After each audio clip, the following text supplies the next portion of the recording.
Umuti wa Miconazole ni umuti tumenyereye ku izina rya Dactarin. Umuti wa Miconazole ni umuti uvura indwara ziterwa na mikorobe zo mu bwoko bw'imiyege, champignon cyangwa fungi. Miconazole ni umuti uboneka mu buryo butandukanye. Aha twavuga ibi bice bikurikira. Miconazole iboneka ari umuti w'ifu. Miconazole uboneka ari umuti w'amavuta. Miconazole uboneka ari umuti w'amazi. Miconazole kandi ni umuti uboneka ari ibinini bishyirwa mu gitsina.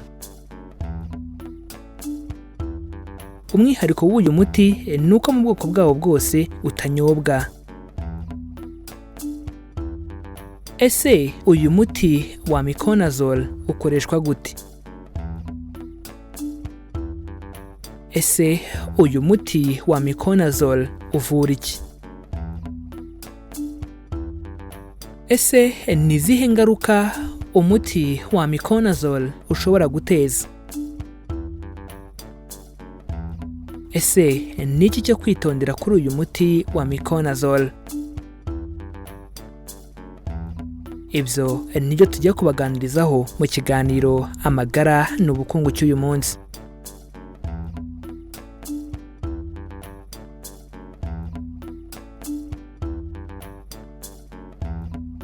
Reka mbanze bashimire kuba mugiye kubana natwe muri aka kanya tubungabunga ubuzima bwacu. Murabizi ko abatabizi bicwa no kutabimenya, natwe tukagira tuti abatarabimenya bicwa nuko batarakora subscribe kuri iyi channel Mizero Media ngo bamenye ko kwirinda biruta kwivuza.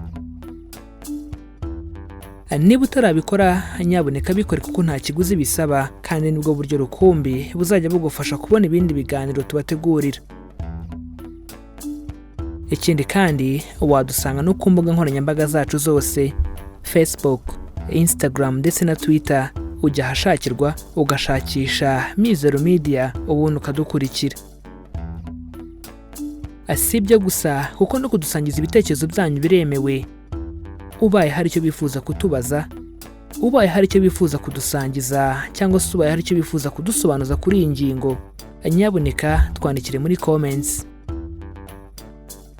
Mu gihe wakunze ikiganiro twabagejejeho, kanda like, ubundi ntiwihererane ubutumwa, kora share, ubisangize inshuti n'abavandimwe bawe kugira ngo nabo basobanukirwe uburyo bwo kubungabunga amagara yabo.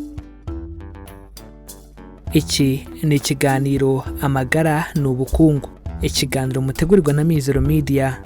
Tubahaye ikaze aho tugiye kubaganiriza ku muti wa Miconazole.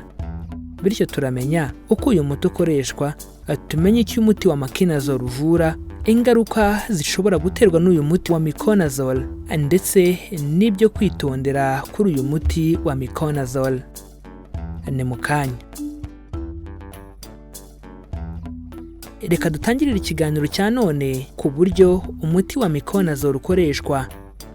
Umuti wa Miconazole ni umuti ukoreshwa mu buryo bukurikira. Umuti wa Miconazole ukoreshwa mu kuvura ibimeme ndetse n'ibihushi byo ku ruhu. Aha hakoreshwa umuti w'amavuta aho uwusiga aharwaye inshuro 2 ku munsi. Umuti wa Miconazole w'ifu ukoreshwa aharwaye cyane cyane ibimeme, ugakoreshwa ushyirwa hagati y'amano. Iyo umaze gushyira uyu muti ahantu urwaye, urugero twavuga ibimeme, wirinda kwambara inkweto zifunze. Uyu muti kandi ukoreshwa gusa iyo umaze gukaraba kandi umaze kumuka aharwaye ibimeme. Umuti wa Miconazole w'ibinini n'amavuta ushyirwa mu gitsina, ariko biba bifite agakoresho kabigenewe gakoreshwa mu gusunika uyu muti mu gitsina. Mu kuwukoresha ushyira ikinini cyangwa se amavuta muri ako gakoresho ukakinjiza mu gitsina, ukabona gusunika umuti. nyuma ugomba koza ako gakoresho n'amazi meza ashyushye, ukakoza n'isabune, ubundi ukakabika kumutse neza. Umuti wa Miconazole iyo ari ukuvura mu kanwa hakoreshwa uw'amavuta akayengeramo. Mu guha umwana ufite hagati y'amezi 6 n'imyaka 2 uyu muti wo mu kanwa hakoreshwa 1/4 cy'akayiko gato, naho ufite hejuru y'imyaka 2 hakoreshwa 1/2 cy'akayiko gato. Reka noneho dusobanukirwe ese uyu muti uvura iki. Umuti wa Miconazole ukoreshwa mu kuvura indwara zitandukanye ziba zatewe na za mikorobe zo mu bwoko bw'imiyege, nk'uko twabivuze mu ntangiriro z'iki kiganiro. Umuti wa Miconazole uvura ibimeme. Umuti wa Miconazole uvura ibihushi. Umuti wa Miconazole uvura ubugendakanwa. Umuti wa Miconazole uvura imisemburo yo mu gitsina ituma hazamo uburyaryate ndetse imyanya y'inyuma ikabyimba.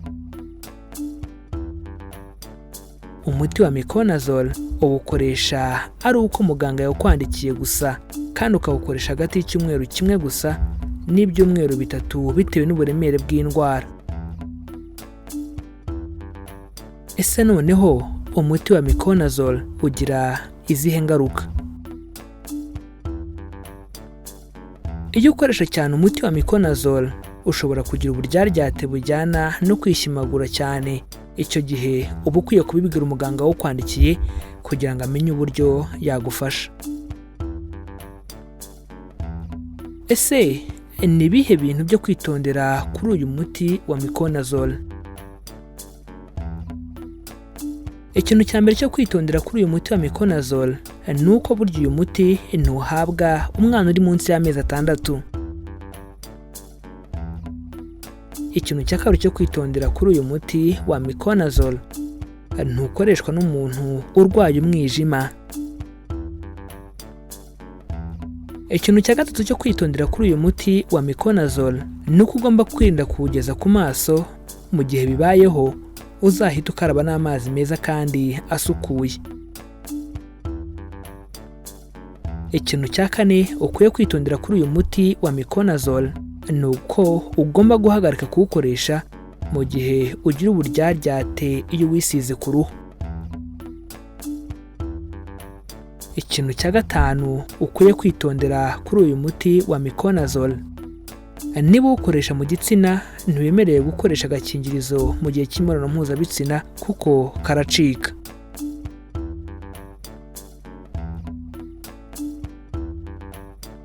Reka mbashimire kuba mwafashe akanya mukabana natwe tubungabunga ubuzima bwacu, aho twabaganirizaga ku muti wa Miconazole, bityo tumenye uburyo ukoreshwa, icyo uyu muti wa Miconazole uvura, ingaruka umuti wa Miconazole ushobora guteza, ndetse n'ibyo kwitondera kuri uyu muti wa Miconazole. Reka dusoze mbibutsa ko baca umugani mu Kinyarwanda bati abatabizi bicwa no kutabimenya, natwe tukagira tuti abatarabimenya bicwa nuko batarakora subscribe kuri iyi channel Mizero Media ngo bamenye ko kwirinda biruta kwivuza. Niba utarabikora nyaboneka bikore kuko nta kiguzi bisaba, kandi nibwo buryo rukumbi buzajya bugufasha kubona ibindi biganiro tubategurira. Ikindi kandi wadusanga no ku mbuga nkoranyambaga zacu zose, Facebook, Instagram ndetse na Twitter. Ujya ahashakirwa ugashakisha Mizero Media ubundi ukadukurikira. Asibye gusa kuko no kudusangiza ibitekerezo byanyu biremewe, bityo ubaye hari icyo bifuza kutubaza, ubaye hari icyo bifuza kudusobanuza, cyangwa se ubaye hari icyo bifuza kutwunganira kuri iyi ngingo, nyaboneka twandikire muri comments. Mu gihe wakunze ikiganiro tumaze kubagezaho, kanda like, ubundi ntiwihererane ubutumwa, kora share, ubusangize inshuti n'abavandimwe bawe kugira ngo nabo basobanukirwe uburyo bwo kubungabunga amagara yabo. Iki cyari ikiganiro Amagara n'Ubukungu. ikiganiro mutegurirwa na Mizero Media. Amahoro y'Imana abane namwe kandi tubifurije kwirinda mbere yo kwivuza.